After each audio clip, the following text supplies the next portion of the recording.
نبی علیہ الصلوۃ والسلام نے کچھ احادیث لکھوائیں ایک صحابی کو، اس میں زکوٰۃ کے کچھ مسائل احکام تھے۔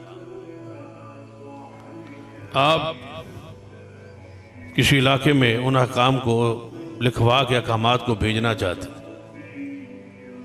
زکوٰۃ کے مصارف اور زکوٰۃ کے مسائل اور نصاب حضور نے لکھوایا،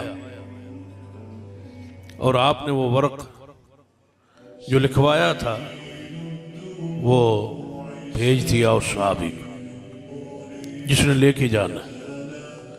صحابی رسول نے جب وہ ورق دیکھا اس پر حضور کی حدیث لکھی ہوئی ہے تو اس کو چوم لیا۔